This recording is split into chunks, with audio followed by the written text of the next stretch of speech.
As we head into the fall and towards the end of the church year next month, our readings tend to focus more and more on the world to come and the notions of death and resurrection, sin and righteousness, and judgment and reward.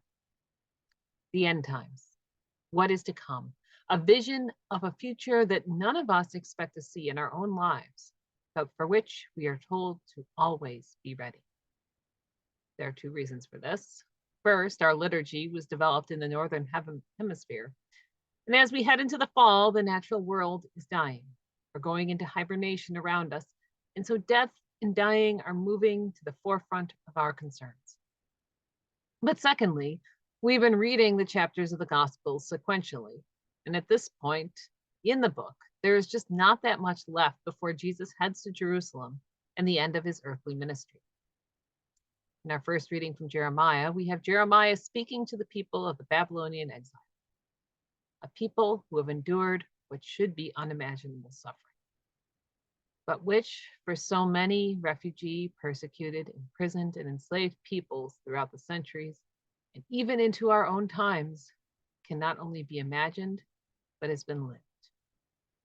When we read the most horrific passages in the Bible, calling out God to rain down destruction and slaughter upon Israel's enemies, as we did in last week's psalm, it is often the writing of these people calling for God to unleash upon their enemies the cruelties and horrors that they had witnessed at the hands of the Babylonian army, in which Uyghurs, Ukrainians, Syrians, Ethiopians, Burmese, and countless other peoples, including many of our neighbors who have fled to safety here in Buffalo, have endured. For centuries, these people had been taught that whatever they endured was the result of not just their own sinfulness, but that of their parents, and that it was God's will that they suffer. With Jeremiah, Ezekiel, and the other prophets of this age, we find the beginning of the theology that Jesus would espouse. Not only are we not meant to be punished for the sinfulness of our ancestors, but God does not cause the cruelties we see in this world as punishment for our sins. But rather, when we engage in the sinfulness of this world, we often face the natural repercussions of our actions.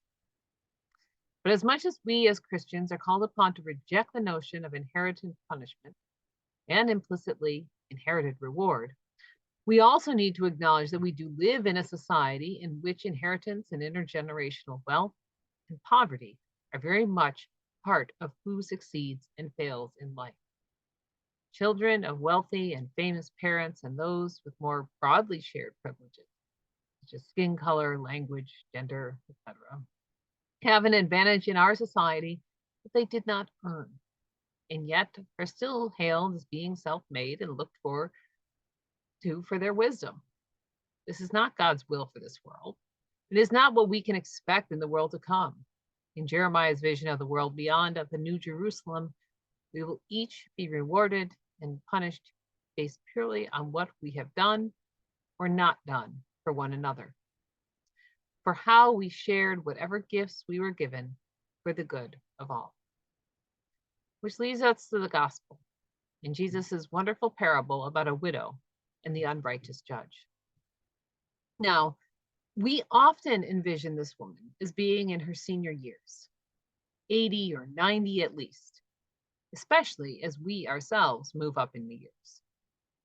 But growing up, I often heard Rosa Parks referred to as an old woman who was exhausted after a long day working, who was just too tired to get up when told to move. I hate to break this to you, but she was 42 when she set off the Montgomery bus boycotts.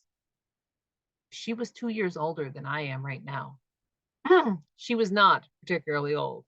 She was just sick and tired of being treated as less than a human being, of being constantly harassed. She was old enough to be seen as a mature adult, not an impetuous youth. Likewise, this woman that Jesus is talking about need not be 80 or 90. And realistically, I think we may be better thinking of her as being younger, with 4 or 5 children at home who needed to be fed and who was struggling to fill their bodies with what fill their bellies with whatever work a widow was allowed to do in that day and age. Like Mrs. Parks, such a woman would have been vulnerable, pitiable, a non-person. But like with Mrs. Parks, her simple testimony against a powerful judge is even more powerful because she is not someone who is physically intimidated.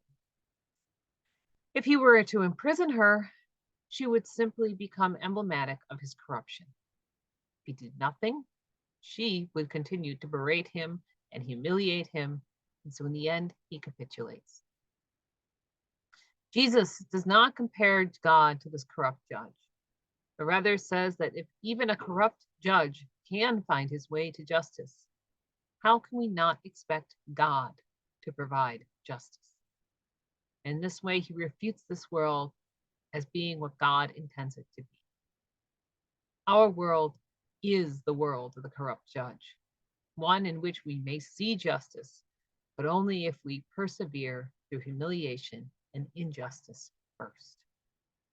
But the world to come is one of true justice, in which all will be rewarded and punished according to how we lived. This justice come willingly and promptly from the Most High. And it is that life to come that we must live for in this life and work to bring about in this world. Amen.